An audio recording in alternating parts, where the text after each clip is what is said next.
Bismillahirrahmanirrahim. Alhamdulillahirabbil alamin. Wassalatu wassalamu ala asyrafil mursalin. Makanya ketika kita berdoa di Fatihah, rungokno tenan. Ketika kita doa di Fatihah seperti ihdinas siratal mustaqim, iku siratal ladzina an'amta 'alaihim. Mestinya normalnya kan tunjukkan kami jalan yang lurus, yaitu siratoka, jalan engkau ya Allah. Itu tidak seperti itu, tapi siratal ladzina an'amta 'alaihim, jalannya mereka yang telah engkau beri nikmat. Karena manusia enggak mungkin niru Allah langsung, mergo Allah itu mboten apa? Mangan mboten. Artinya kita ini bisanya niru ya niru wong ketemu wong, hadis ketemu hadis. Sebab itu sakjane wong toreko ya ana benere ketika mengatakan wong kudu di guru. Cuma tak arani ana benere kok enggak fairnya kan kadang maknane guru itu hanya mursyid. Sebetulnya ngomongnya ndak usah seperti itu ya. Semua orang harus punya sanad. Sanad di toreko disebut mursyid, ning ilmu hadis disebut rawi, ning kepesantrenan disebut napa? Kiai atau guru. Tapi problem sebagian orang itu kan asobia, torikoh yang penting itu duwe napa? Mursyid. Anak mahasiswa penting di dosen. Karena apa? Itu tadi rungokno tenan, awas kena salah. Orang itu ndak bisa niru Allah, sing iso ditiru padha-padha manusa mlane ihdinas siratal mustaqim, siratal ladzina an'amta. Anut dalane wong sing telah engkau beri nikmat. Ya yang telah itu siapa? Ya sing wis mati. Iku sing mesti kena dinut sing wis mati. Tapi problem wong mati niku terserah sing nyejarahno. Padha wae iki misale anut Abdul Qadir Jilani utawa anut Imam Ghazali, rawine hok utawa penafsirnya goblok. Ya mau kados kula ngaji sore tak contohno, ana wong soleh alim jagungan mbek wong ayu utawa ketemu wong ayu takok-takokan ning perapatan. Terus mbok simpulno nak ngono jagungan mbek wong ayu iku. Lha iku kan goblok banget. Padahal iso wae wong iki faktor tangga sehingga ngregani utawa kebetulan cawe wedok mau takok bab haid. Gelem ora gelem kan kudu dijawab. Dan kesunatane jawab pancen ning perapatan, nek ning omah rapati sunat. Tak jamin secara fikih. Semakin di depan umum semakin baik karena ketemu perempuan yang tidak mahram baik di depan umum maupun baik dhewean. Baik di depan umum. Tapi kadang-kadang wong sing iso ngaji malah ngono kok ngarepe wong akeh tok dhewean ya malah bahaya tuh bocah kok.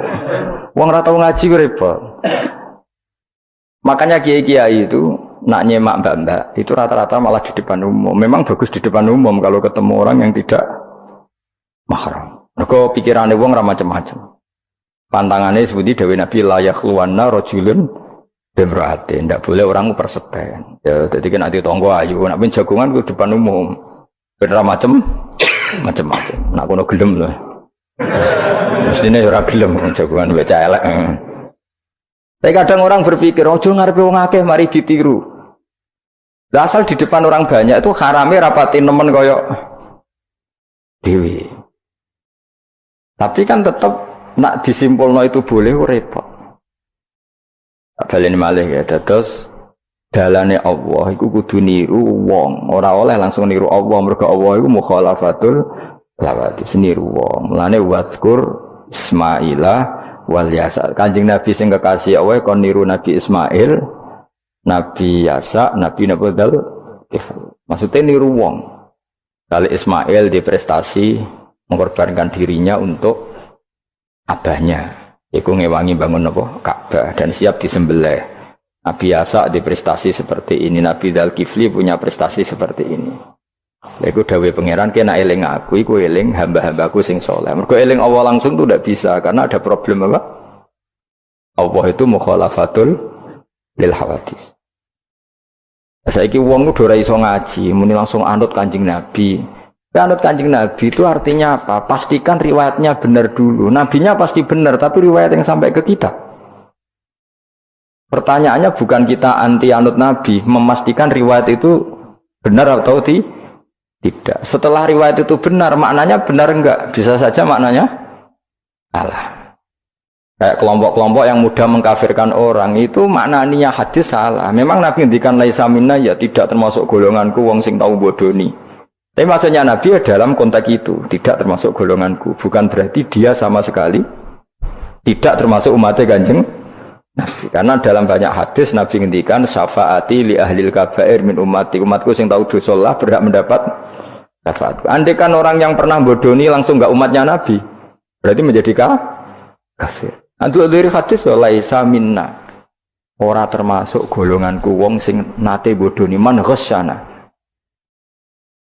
Banyak kalau nuruti itu banyak, tidak termasuk golonganku sing bodoni, termasuk golonganku yang itu kan banyak yang dicap Nabi enggak. Riwayatnya benar tapi pemaknanya salah. Makanya ada pepatah masyhur itu kalau dalam tradisi ulama itu, laula murabbi lama arafna rabbi walau lal ulama lama arafnal iya, laula murabbi umpama ora ana sing didik aku, lama arafna rabbi, kita ndak akan ngerti Tuhan ingsun. Ya, jadi misalnya kue urip ning alas, gak ana guru, gak ana apa, rom yo wit iki pahit, wit iki manis. Nah, banyu iku nyegerno kan ngono-ngono tok. Kowe roh pangeran kok ndi saja. Usah belajar filsafat sendiri. Paling rom kidang mbok bedak, roh celeng mbok bedak. Jenenge ra ono siapa-siapa. Mulane laula murabbi lama arafna rabbi. Jadi kita tahu Allah barokah para murabbi, wong sing didik. Jika hubungan kita dengan Allah itu ya nurut sing didik. Ya jenenge laula murabbi lama arafna rabbi. Terus nomor loro walau lal ulama lama arafnal anbiya. Andai kan ndak ada ulama, kita juga gak ngerti Nabi. Kowe kok sithik-sithik sunah Rasul hadis sing nerangno sapa? Kalau kowe ngerti Nabi ku nak sujud. Iku ngene, kowe jare sapa? Iku sangka sallu kama raaitumuni sholli. Sahabat nyekseni sujude Nabi, tabiin nyekseni sujude sahabat, tabiin nyekseni sujude para tabiin, terus sampai kula ngerti sujude Mbah Mun niru Mbah Zubair, niru Mbah Karim Nirboyo, terus niru sampai Mbah Hasyim niru Mbah Mahfud niru sing aran Anatut Talibin Nabi Bakar Sato, beliau niru Utsman Ad-Dimyati, terus niru Sayyid Zaini Dahlan ya, terus saya Utsman Ad-Dimyati, terus sampai Kanjeng Nabi Muhammad sallallahu alaihi wasallam. Mulane walau lal isnad laqala man sa'a ma seandainya tanpa sanad maka orang akan ngomong sekena. Karena itu agama. Sehingga Allah orang ngendikan ihdinas siratal mustaqim siratoka, tapi ngendikane siratal ladzina. Kita harus ngikuti orang. Orang itu siapa yang bisa diikuti? An'amta alaihim, yang telah engkau beri nikmat. Saiki wong udah ora ngerti ngaji ngene iku, supaya anut Nabi. Karena kalau anut Nabi secara 100%, misalnya ke siso niru nyun sewu, misalnya siso niru hal tertentu. Terus kowe nak serampangan, saiki sampe nak bedheki. Kowe saiki misalnya siso niru Nabi salat qobliyah. Wis qobliyah niru Nabi, cingkrange wis anut Nabi. Wis misalnya, terus dia wis niru Nabi. Nanti kalau agama itu tidak ada riwayat. Nabi urip ning Mekah Madinah, kenapa kamu tidak urip ning Mekah Madinah? Misalnya pertanyaannya seperti itu. Maka yang ini terus panjang. Nah, memperdebatkan seperti ini itu tidak ada dulu ulama. Mulai dulu nggak ada memperdebatkan seperti ini. Karena ulama lah yang tahu cara pandang usul fikih ini. Nabi ketika nempat di Madinah itu jenenge waqi'atu ainin, satu fakta. Sementara Nabi nak nasrul Islam itu misi. Ulang lagi ya, Nabi nempat di Madinah namanya waqi'atu ainin, satu fakta. Tapi Nabi nasrul Islam, menyebarkan Islam itu satu misi, satu himmah, satu cita-cita. Sehingga kalau ulama ditanya, kamu hidup di Madinah tapi nggak bisa menyebarkan Islam, dengan hidup di Uni Soviet dan menyebarkan Islam, milih mana? Sehingga Sayyidina Ali karramallahu wajhah itu milih pindah ke Najaf, ke Irak. Karena beliau menganggap Madinah sudah cukup aman Islamnya, aman peradabannya. Beliau ingin menyebarkan Islam di bawah kemana? Kufah, yaitu tenggene Najaf. Nah, tapi nggak bisa kamu katakan, Sayyidina Ali gak niru Nabi. Nabi urip di Madinah kok dia pindah. Pindah budi? Irak. Tapi karena pertanyaannya bisa dibalik. Nak tetap ning Madinah, orang Jawa nguyai segoro tahsilul asik. Karena mendakwai sesuatu yang sudah jalan. Tapi kalau ke Irak, menyebarkan agama. Waktu galeng ini, nak kue neng Papua, aku nggak masjid sebagai pendiri. Tapi nak kue neng kota, ngurmat masjid itu untuk opah, misalnya milih nanti. Cara gue golek ridane pangeran. Nah, misalnya seperti itu. Jadi ulama usul fikih yang tahu duduk perkaranya itu. Ya sudah, kita harus mengikuti ulama. Karena dia yang tahu, beliau-beliau ini yang tahu cara pandang. Mulane laulal ulama lama arafnal anbiya. Dulu ketika era murni itu orang sedekah itu biasa, mesti diterima. Hadiah ya biasa mesti diterima. Tapi ketika era Umar bin Abdul Aziz, beliau jadi khalifah, dulu seperti itu namanya sedekah, sekarang suap. Semenjak itu ada aturan baru, kalau orang sedang jabat kok dikasih hadiah orang berperkara itu enggak boleh karena potensinya. Dulu enggak kebayang ada suap itu, karena orang kalau ngasih ya ikhlas, bahkan diterima itu sudah senengnya bukan. Nah ini enggak, salam tempel sidik ngatur kiai. Mulai dolim. Terus jalukane ora aneh-aneh, ora sekedar ngundang pengajian, jaluk swarga. Amit-amit tenan. Justru iku mari ra swarga, wong salam tempel ngono kok jalukane apa? Swarga. Jadi saya ulang lagi ya, eling-eling makalah ulama, laula murabbi lama arafna rabbi walau lal ulama lama arafnal anbiya. Karena kita butuh sanad. Kalau kamu tanpa sanad, maka membayangkan Islam itu sesuai yang kamu bayangkan tadi. Jadi misalnya kita bayangkan Nabi itu figur yang begini-begini. Padahal kadang Nabi itu figur yang secara ilmu soleh itu malah kadang nggak iso nalar. Sing iso nalar itu ilmu yang riwayat. Misalnya gini, Nabi itu punya sisi unik. Kalau dahar itu di depan umum, ya kadang sampai di luar di depan umum. Terus kalau memperlihatkan sebagai manusia itu ya diperlihatkan. Kenapa? Karena Nabi jadi Nabi itu setelah Nabi Isa. Nabi Isa karena begitu sempurna malah kecelakaan dianggap pangeran. Sehingga Nabi itu kalau dari di depan umum. Terus Nabi istrinya banyak. Karena untuk mempertegas bahwa Nabi itu tidak Tuhan. Karena ciri utama Tuhan itu tidak beristri, tidak beranak, tidak makan, tidak minum. Jadi kamu ini cara bahasa modern itu Nabi justru bikin kontra dengan Tuhan supaya kelihatan tidak sebagai Tuhan. Nak loro yo bangga, nak dahar yo bangga, nak ngombe yo bangga. Justru itu bagus, itu di ranah ilmu. Tapi nak di ranah rasa, kowe kan seneng di panutan sing terkenal atau mangan, terkenal atau ngombe. Kan kesannya kan luweh keren. Tapi secara ilmu itu tidak bagus karena nanti ada potensi kecelakaan dianggap Tuhan. Itu contoh-contoh kecil. Jadi itu ilmu. Loh yang tahu itu ya tak ulang lagi ulama. Justru Nabi ketika sakit, ketika dipanah ya luka, ketika diantemi wong kafir ya berdarah-darah, itu bagus. Orang nggak perlu memitoskan Nabi itu orang yang misalnya nak dipanah rata tedas, dibacok rapopo. Iku gak Nabi pendekar jadi paham. Jadi tapi itu secara ilmu dan sahabat nggak pernah kecewa misalnya nyon sewu Nabi dipanah kok popo ya ora kecewa ya seneng ae.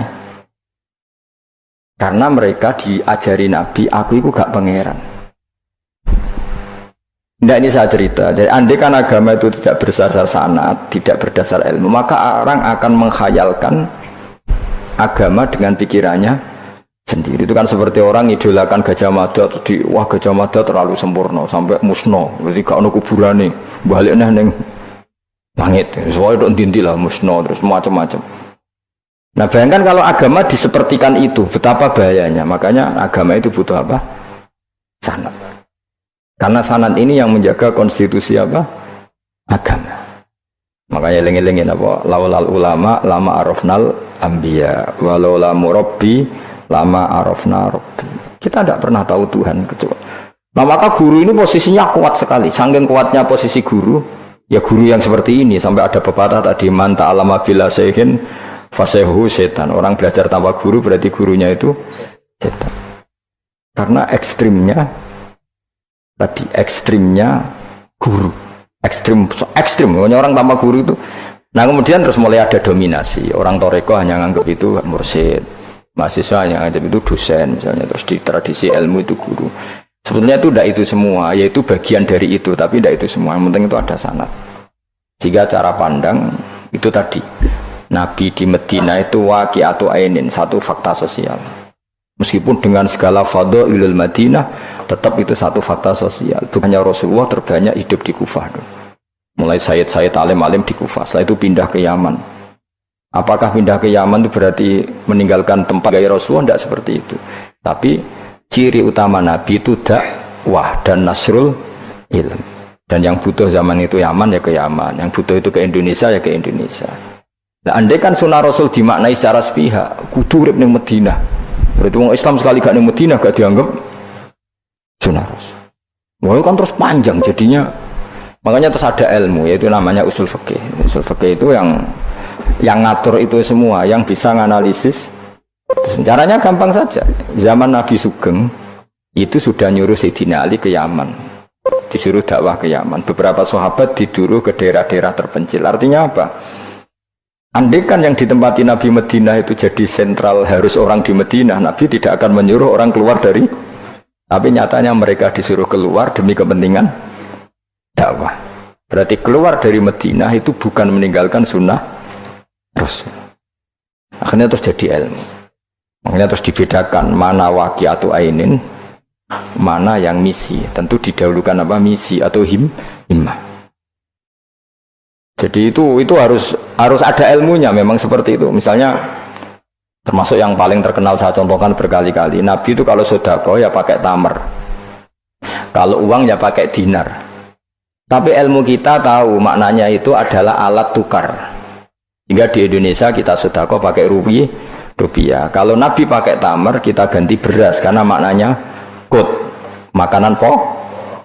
Oh kok pepeh niru Nabi. Lagi niru Nabi saiki berarti sedekah rupiah gak niru Nabi. Nabi gak pernah sedekah pakai rupiah, tapi pakai apa? Dinar. Nah itu terus ada ilmunya. Yaitu disebut ada ilmu waqi'atu ainin. Kebetulan Nabi orang Mekah, maka sedekahnya pakai dinar. Di era itu orang Mekah seringnya dahar kurma. Terus itu semua dimaknani kod sama alat tukar apa? Kod sama alat tukar. Sekarang alat tukar rupiah ya berarti sedekahnya rupiah. Kalau zakatnya dulu makanan pokok di Mekah, ya kita zakat pakai makanan pokok di Indonesia. Maknanya beras. Itu ya ulama lagi yang tahu, itu ulama. Lan eling-eling ihdinas siratal mustaqim, siratal ladzina, jalannya mereka yang telah engkau beri nikmat. Karena kalau langsung ana tawa atau apa, Kanjeng Nabi misalnya, terus sanatnya gimana coba? Misalnya sholat madhep Ka'bah, itu ya sudah kita anut Nabi, sholat itu madhep Ka'bah. Tapi zaman Nabi teng Medina itu luas masjid Medina itu sudah lebih dari luasnya Ka'bah. Geleng-geleng. Dina ana wong fanatik Ka'bah itu, fanatik presisi Ka'bah itu rapati ngaji. Zaman Nabi Sugeng itu luas masjid itu sudah lebih luas ketimbang Ka'bah. Ka'bah itu hanya 18 kali 16 meter. Saya rungokno 16 sampai 18 meter diameternya itu. Berarti kalau ingin kenceng Ka'bah, semua masjid harus luas maksimal itu 18 meter. Karena kalau masjid itu 50 meter, berarti ujung yang sana sampai sana itu sudah tidak center Ka'bah. Kalau ingin center harus bentuk U. Iya kan? Kalau Ka'bah itu 18 meter, kalau ingin kenceng Ka'bah berarti masjid semua harus berapa luasnya? 18 meter. Nanti kalau 50 meter yang ujung sana sama ujung sana, bodoh utopia, bodoh. Tapi zaman Nabi Sugeng itu masjid di Medina itu sudah lebih luas ketimbang diameter. Itu menunjukkan bahwa madhep Ka'bah itu tidak harus persis Ka'bah untuk jarak yang jauh, cukup jihad itu namanya arah. Ya terus seperti itu. Lagi-lagi lalu lama arafnal ambiya. Kemudian nasah mansuh. Kalau sampean belajar textbook, Nabi Ibrahim bojone akeh, Nabi Dawud bojone akeh, Nabi Sulaiman apa meneh. Kowe langsung anut. Ya tidak bisa. Ulama yang tahu ini syariat yang sudah mansukhoh, sudah dihapus ketentuannya. Ya begitu terus seterusnya. Ngilangin najis ya begitu, terus ngelola anak ya begitu, semuanya.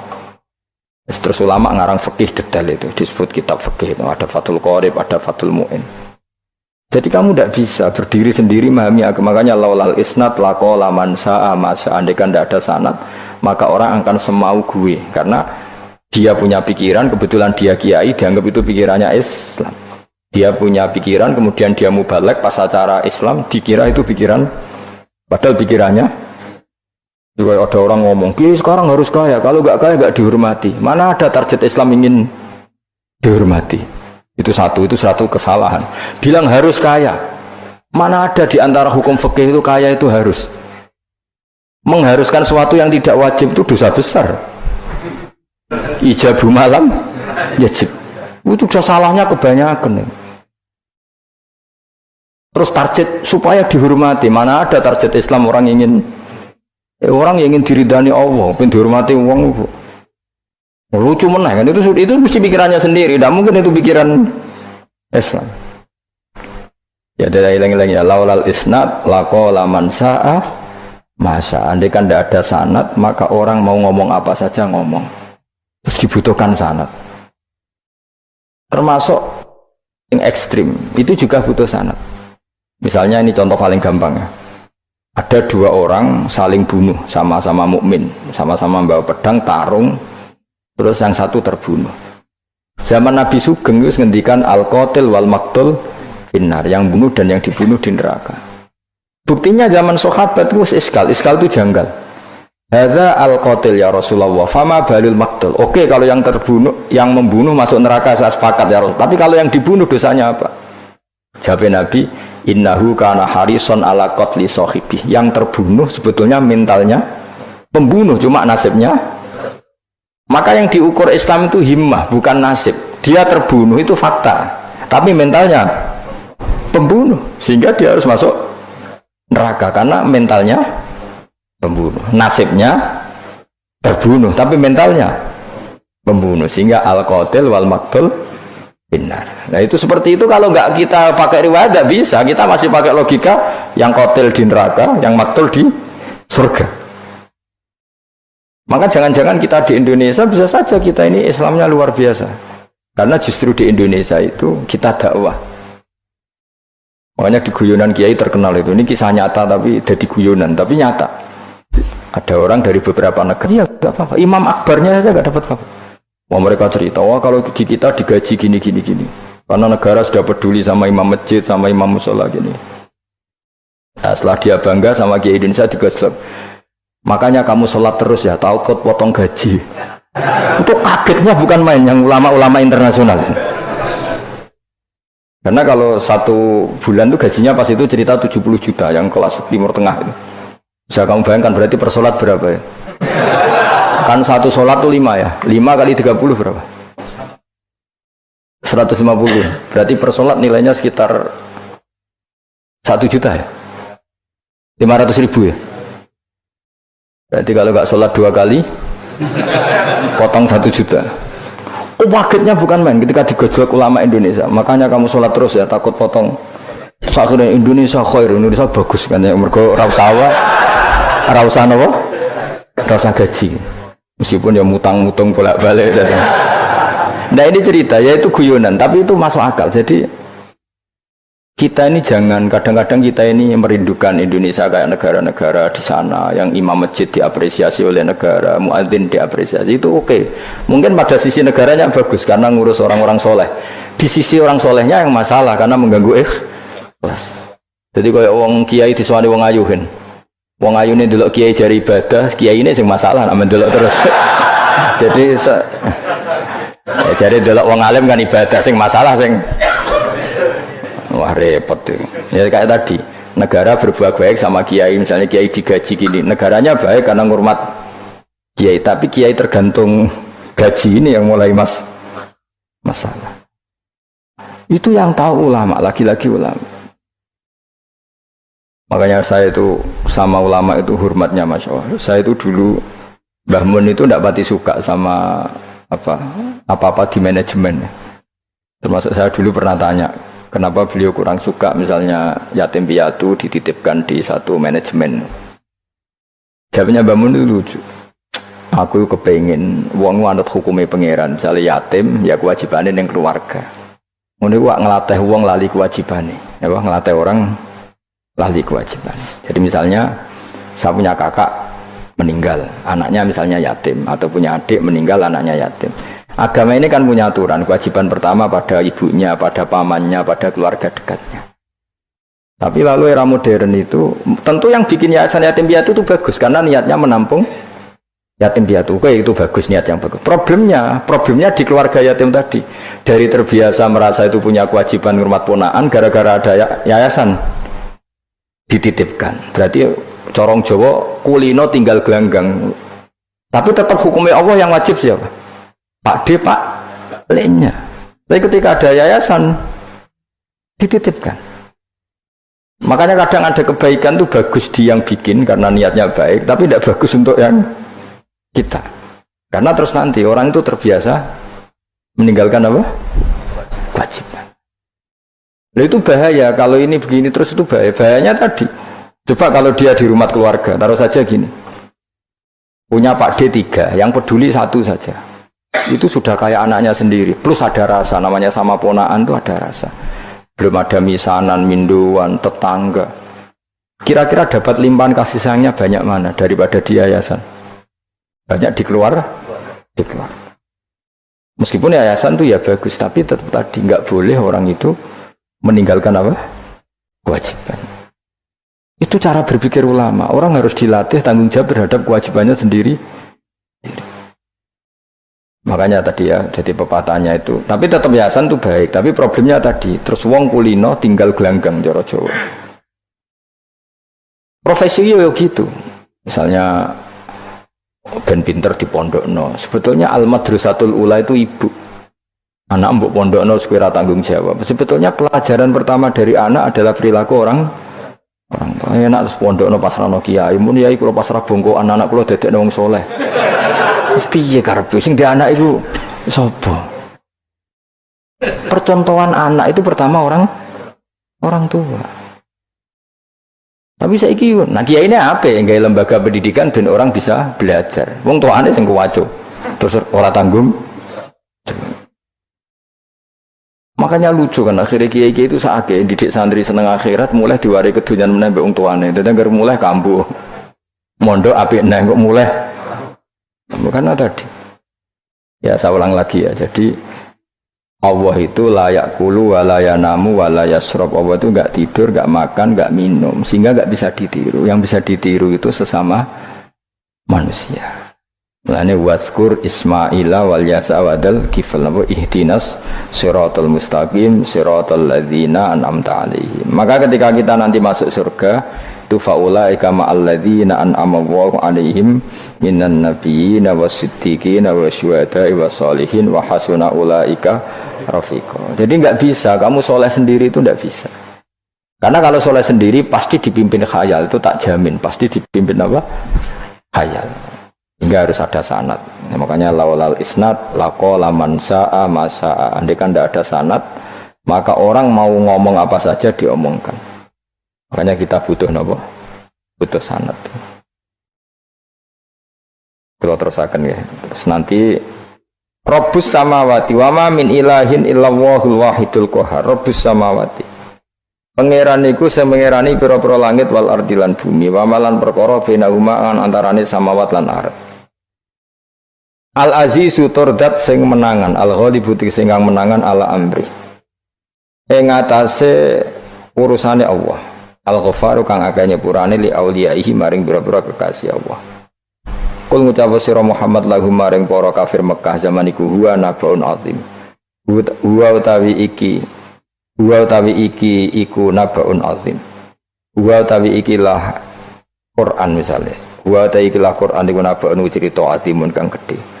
Antum kang utawi sira kabeh andu saking Quran iku muriduna iku mengo kabeh. Ail Quran itu kesehute Quran lagi kang ambak tukang cerita ingsun kum ing sira kabeh fi iklan lagi. Wajib tu lan teko ingsun kum ing sira kabeh. Fihi napa fihi? Wajib tu kum fihi. Wajib tu lan nekane ingsun kum sira kabeh fi dalam Quran bima klan perkara layak lamu. Layuk lamu kang ora den pinawri apa ma ila bi wahyin. Wa wa qauluhu ma kana liya min ilmin bil malil ala iku nabaun azim. Cerita yang besar. Maka ana iku liya kedhe ingsun min ilmin saking pengetahuan bil malaila ala kelawan percakapane malaikat papan atas dari malaikat ityaqtasimu nalikane berdebat sapa ngake fisani Adam ing dalam masalah Nabi Adam hina qala wa ta'ala inni ja'ilun fil ardi khalifah in huwa ora ana ta kabeh iku in iyuha ilayya maka yamin ilmin bil malaila ala ityaqtasimun iyuha ma yuha tegese ora den wahyu ana ilayya maring ingsun apa illa annama kecuali sak temne ingsun sak temne ingsun nadzirun iku wong sing ngekeki peringatan mudinun kang jelas oleh ngekeki peringatan bayinul ingdar tegese banget oleh ngekeki peringatan waskuran iling sira iskolan alikane dawa sapa rabbuka pangeran sira lil malaikati maring malaikat inni khaliqum basarum mintin inni sak temne ingsun khaliqun dat sing gawe ingsun gawe basaron ing manusa mintine sange lemah wa utawi basar iku Adamu Adam. Faidha sawaituhu mongko nalikane wis nyempurnano ingsun hu ing Adam. Atmam tu tegese nyempurnano ingsun hu ing Adam. Wa nafakhtu lan yub ingsun ajra itu tegese melakono ingsun fi ing dalam Adam min ruhi sanging roh gawean ingsun. Wa namanani sandut kula man min ruhi sanging roh gawean ingsun. Ora bermaknane min ruhi sanging roh ingsun. Berarti Adam ditiup ruhi Allah terus di Adam ada ruhi Allah, gue jadi setengah Nasrani, gue jadi Roh Kudus sih, jadi mulanya repot. Jadi nama ini sanut aku, soalnya min ruhi sanging roh yang digawe ingsun jero untuk bulat mana. Pas orang mau jadi sopo Adam khayan jadi urip. Nah, wa idofatur roh utai idofano lafat roh ilaihi maring min ruhi ku tasrifun mau ngekei penghormatan di Adam maring Adam. Lagi-lagi ini malaikat. Malaikat itu di apa? Malaikat itu kan yo dua pikiran, terus iblis yo di pikiran. Sing podo-podo pikiran itu ya rontok bener iblis, pikirannya loh. Tapi nurutnya bener malaikat. Jadi umpama agama kanut pikiran ya bener iblis. Berarti cara berpikir iblis itu Adam itu sangka lemah, aku sangka api. Berarti keren aku. Nah, cara pikirannya malaikat itu serah mikir bombol yondi dikongkon yo. Mana? Jadi agama ini sanat, agama ini seorang lagi napa? Sanat.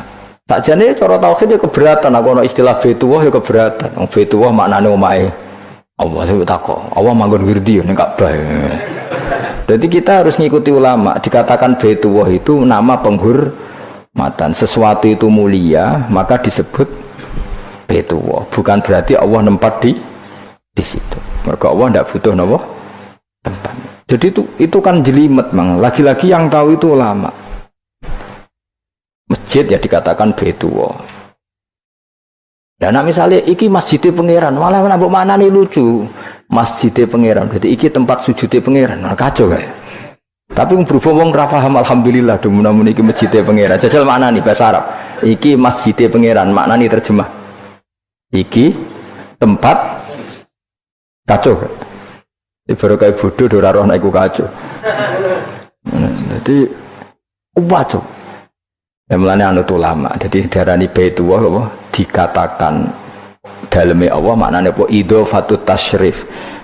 Napa idhofatut tasyrif maknanya omah sing mulia sampai diistilahno dalamnya Allah. Wis kudu bulet ngono koyo niki napa? Wa idhofatur roh lahu napa?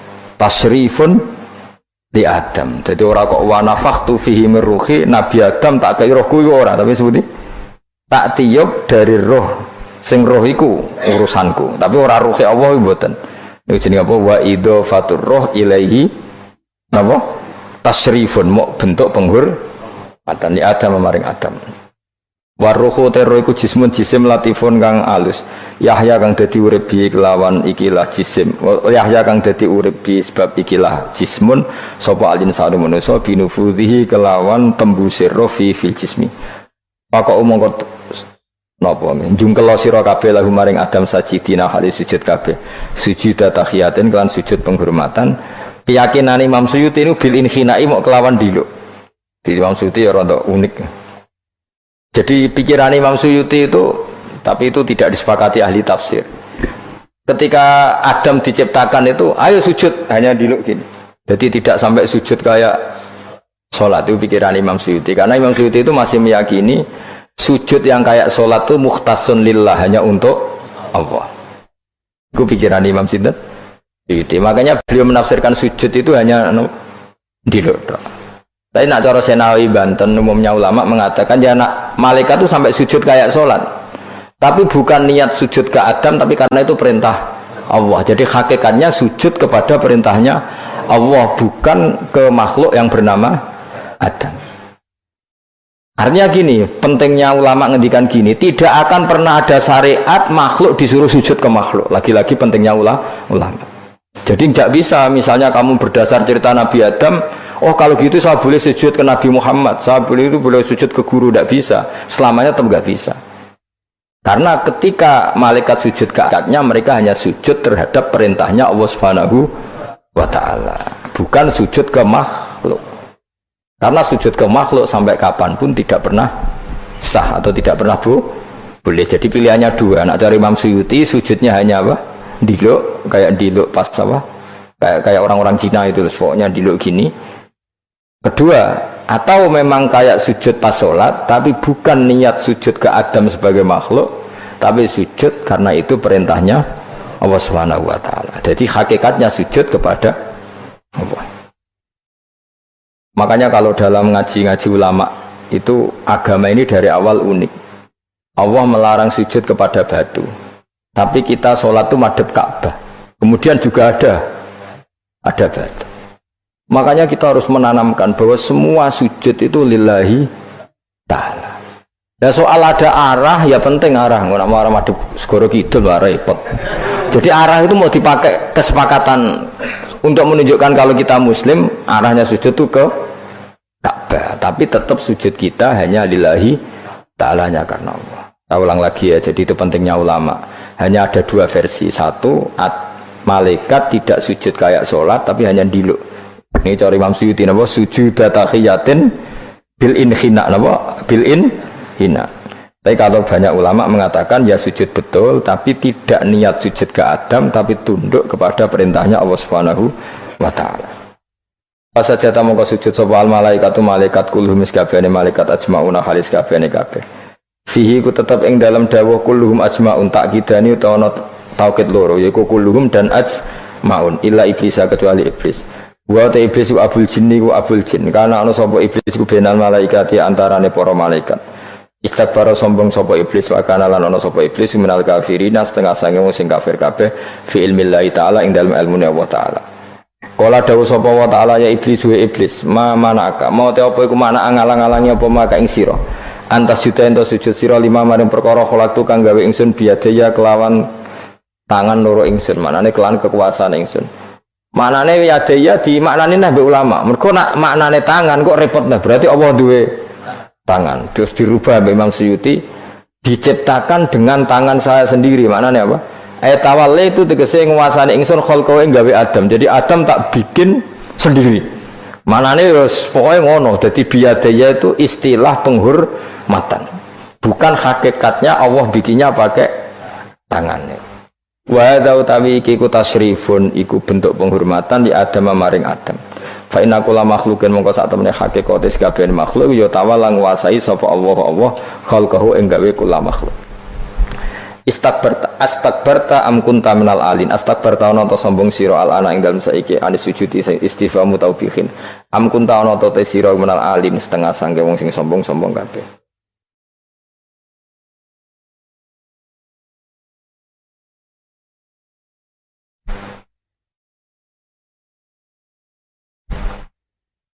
Ono Imam Suyuti am kunta ana ta sira minal alin sanging sing sombong kabeh mutakabbirin tegese sing sombong kabeh.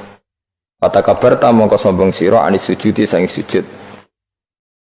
Pesli kau nikah krono anane siro iku minhum setengah sangking wong sing kumaluhur. Kala ngucap sapa iblis ana khairu minhu. Ana uta ingsun khairun wa apik minhu tinimbang Adam. Kula niku karena lebih keren timbang Adam. Kholak ta damel panjenengan ingsun minarin saking materi api wa kholak ta lan damel panjenengan ing Adam mintinin saking materi napa lemah.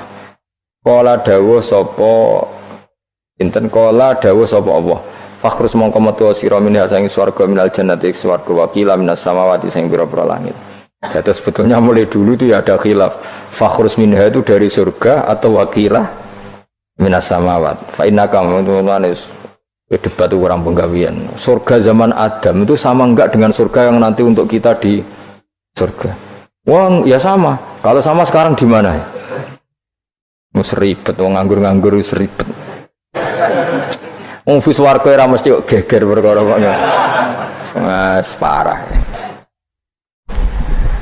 Ya si Yahudi takok anu niku takok anu kok. Yahudi. Kanjeng Nabi nanti takok wong Yahudi, Muhammad nak langit bumi ku sok ben hancur pas kiamat. Terus manusa sing mati mulane Adam sementara ditakok endi. Jadi nak takok ngono mirip so. Mirip Yahudi. Nak mirip sugih apa apa, nak mirip ngamure. Jadi agama ini selalu disoal pakai akal. Jadi agama tanpa akal ora iso berdiri, tapi kalau terlalu bawa akal itu ya repot. Ya makanya tadi itu pentingnya riwayat. Seorang lagi pentingnya apa? Riwayat. Makanya coro Imam Malik itu nggak suka sama agama di logika itu nggak suka. Karena nanti orang yang punya logika terus merasa lebih punya otoritas terhadap apa? Agama. Itu sesuai ngono agama itu angel oleh nerangno sampean tuh agama itu. Sampai saya kita bedai, Nabi Adam diusir konti swarga. Terus swargane Nabi Adam saiki didakoni. Mergo swarga iku luase sak langit bumi. Lah nek iku saiki didakoni ndi wong. Swarga lebih luas ketimbang langit. Kan enggak mungkin sesuatu yang luas diletakkan di yang sempit. Akhirnya Mu'tazilah enggak percaya anane swarga zaman Nabi Adam. Jadi swarga sing cerita Adam itu tidak sama dengan surga yang nanti arduhas samawati wal ard.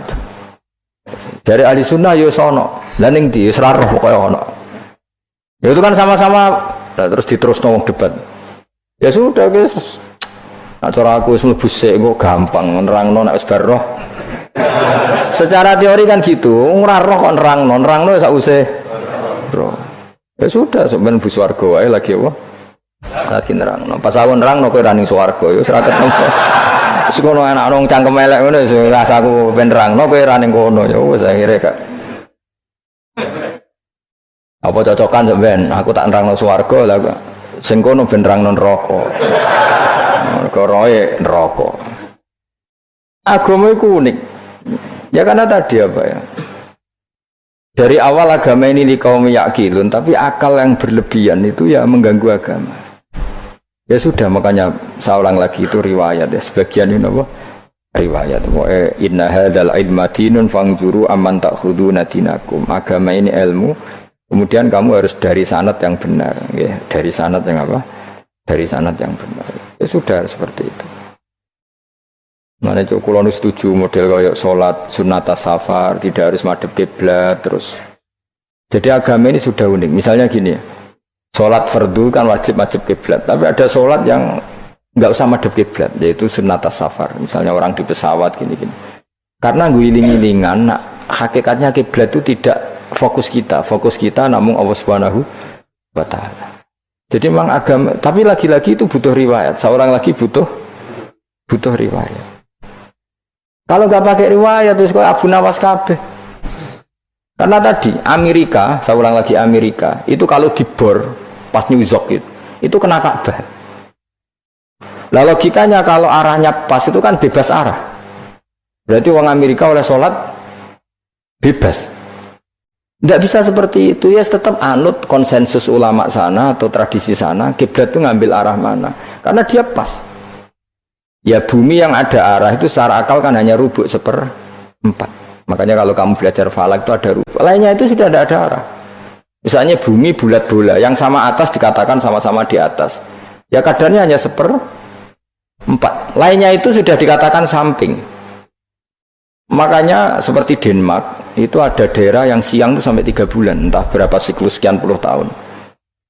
Ada yang lebih lama siangnya, sampai 18 jam. Kalau di Eropa kadang puasa itu sampai 18 jam.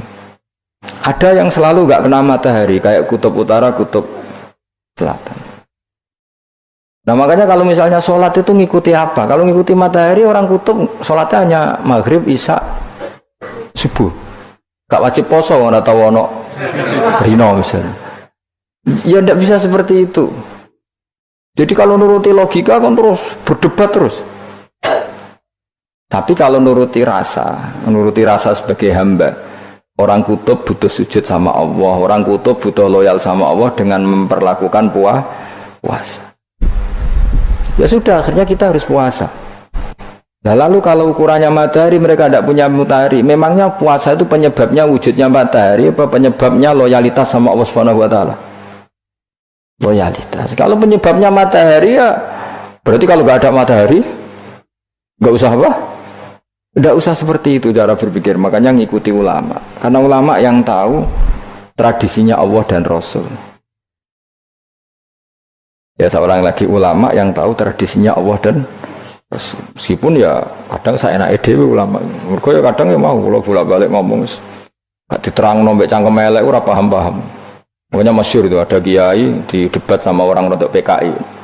Pak Kiai, kalau setan dari api masuk api kan biasa. Terus susahnya apa? Mau materinya dari api. Terus Kiai ku mek lemah, swawarna raine. Loro dong, nggih sakit. Kalau jare wong kok lemah, kena lemah kok loro. Karena serak kena diterangno. Manusia materinya kan dari tanah, berarti kena dipendem urip-uripan. Piye aja? Ya loro ya, lha ya jare kok lemah kok dipendem ning lemah kok. Karena dijelaskan pakai lisan yang baik gak paham-paham. Sebenarnya kita ini ingin selalu baik, tapi ada orang-orang diterangkan cara baik-baik itu. Kayak misalnya ana wong kondo, Gus kula niku bojo kula cerewet ngene-ngene, apike kula pegat. Dicereweti bojo mbek diarani duda lara ndi? Lara diarani duda isen. Kowe payu rabi dicereweti, ambek ra payu rabi jomblo, sakit mana? Sakit distatuskan jomblo. Malah kena dicereweti sabar prestasi baru. Mesti wong diwolak-walik. Lan jarpe sekolah tas malan kula seneng mbek Imam Syafi'i. Kowe dirasani wong ning ngarepmu, diomongi ambek dirasani seneng ndi? Seneng dirasani cara kowe. Cara Imam Syafi'i bukti wibawa, buktine ngomong ning ngarepmu ra wani. Jadi Imam Syafi'i itu rileks urip. Ya Aba Abdillah, orang yang tadi muji-muji jenengan itu kalau di luar maki-maki jenengan. Ya, alhamdulillah. Kok bisa itu kan bukti pengkhianatan. Berarti saya wibawa. Di depan saya enggak berani gitu. Wong itu suami Imam Syafi'i, ya cium tangan ya hormat. Tapi setelah di luar menghujat. Singkat cerita dilaporkan ke Imam Syafi'i. Orang yang tadi nyium tangan jenengan itu di luar ngerasani jenengan. Jadi Imam Syafi'i, alhamdulillah berarti aku wibawa. Mendengar kurawani. Ya dianggap enteng saja. Terus ada orang misoi Ja'far Shadiq. Sayyid Ja'far Shadiq itu Sayyid putune Nabi, orangnya soleh alim. Gurunya Abu Hanifah. Di antaranya gurunya Abu Hanifah itu Sayyid Ja'far Shadiq. Itu kalau dihujat orang dia ngomongin ini. Dimaki-maki. Sampai ke rumah. Pas mau masuk rumah, kamu masih ingin maki-maki saya? Iya. Tak tunggu sampai selesai. Setelah selesai, sudah, sampun, sudah. Masih emosi orang, sudah. Kamu misoi saya berdasar apa yang kamu ketahui. Yang tidak kamu ketahui lebih banyak, maka saya tunggu. Wisen sampai terus ketika ditanya, kenapa engkau sabar ketika jenengan saya pisui? Orang ini akhirnya tobat, mencium tangannya, mencium lututnya. Jawab saya Ja'far Shadiq ini. Aturahu tu'sokurhan, aturahu yu'sokurhan. Orang nggak paham kalimat itu, tapi tak terangkan. Ben dadi wali. Kowe roh pangeran, ya tahu. Sing durakani pangeran tuh banyak enggak? Yang maksiati pangeran tuh banyak enggak? Ya banyak. Lah yang pangeran sing di langit bumi wae dimaksiati, apa meneh terima aku. Akhirnya terus. Jadi orang-orang soleh itu cara berpikir itu di luar kapasitas kamu. Apa ya? Mereka itu hanya Allah, taunya itu hanya Allah. Aku kan enggak egois, harga diri. Mana ada agama berdasar harga diri itu kalau dalam bahasa Arab disebut hamiyat al-jahiliyah, itu gengsi apa? Jahiliyah. Makanya ketika saya berkali-kali cerita itu, ada seorang ulama dipanggil tetangganya, Nom, setelah sampai situ, sudah kembali saya tidak butuh kamu. Setelah sampai rumah dipanggil lagi, sudah kembali lagi sampai 3 kali. Ulamanya tetap ceria, tetap nyaman. Ketika ditanya, kenapa engkau tetap nyaman? Wahai pemuda, kamu itu tetangga saya. Kata Allah dan Rasul, nak ku iman be Allah Rasul kon ngapi tangga, kon ngundang aku ya teko. Ya seneng wong nuruti perintahnya Ketika kamu nyuruh saya kembali, ya saya kembali. Memang itu keinginan kamu. Kue tanggaku, aku kon nurut mbek tonggo. Aku ora urusane mbek kowe. Aku mau nyaman mbek perintahe. Oh, nangis pemuda tadi itu tobat. Kalau kamu kan warga diri, orang kok dipimpong. Ah, ini gak bakat wali blas sudah. Jadi orang dulu itu nyaman. Karena yes pikirannya namun Allah Subhanahu wa ta'ala. Umar bin Abdul Aziz itu termasuk khalifah paling soleh setelah periode sahabat. Itu mau kapundhut itu sewantai. Ketika keluarganya menangis, kenapa kamu menangisi saya? Ya karena engkau mau mati. Memangnya kalau mati mau kemana aja? Ila khairi madhubin ilaih, ke zat terbaik. Terus aku mbok kon urip awar kowe gak jelas iso ngrumat aku ta ora. Anak Allah malah jelas. Saiki apik ndi urip mbek wong ora jelas sampai sing jelas. Ya wis kapundhut. Kowe kan gak mati ku wedi. Dosane akeh. Lah mungkin nek urip terus ra dosa apa to ngene. Gaya tok wis. Dosa kula cek kathah Gus kok mati terus. Ya malah apik mati biar dosa meneh. Biasa wae nek apik mati biasa. Karena potensinya kamu urip suwi ku dosane apa taat meneh. Ya jawab. Potensine. Dosa meneh apa taat meneh? Apa ya dosa ya taat. Terus pas mati, pas taat pas dosa. Ya ora usah ngono biasa ae. Ape mati, mati ae matur pangeran Gusti nak saene mati nggih. Mati mawon nak saene urip nggih. Mawon Gusti semua anut jenengan Gusti. Zaman kula urip sing ngrumat jenengan, mungkin zaman mati bisa ngelola nggih napa? Jenengan pun donya sing ngurusin jenengan. Kan sebenarnya kalau kita berpikir itu kan nyaman. Zaman kamu hidup yang mengendalikan jantung, paru-paru, oksigen juga Allah. Dan kamu nggak tahu caranya, tahu-tahu hidup. Tapi setelah mati dikubur kamu iskal. Lalu sistem pernafasan saya gimana setelah saya mati? Memangnya zaman yang donya kowe roh. Oh karena ada oksigen. Terus oksigen wujudnya karena apa kowe ya ora roh? Oksigen dari zat gini lah, zat iku kok sapa ya ora roh. Mau gaya tok ngomong mau tetep akhirnya ora roh. Mana kadang kalau gawak mbek goblok wis ora roh kabeh dari awal mau alam semua iku gak usah nerang. Nah, artinya gini, kalau zaman di dunia kamu tidak bisa mengelola diri kamu sendiri,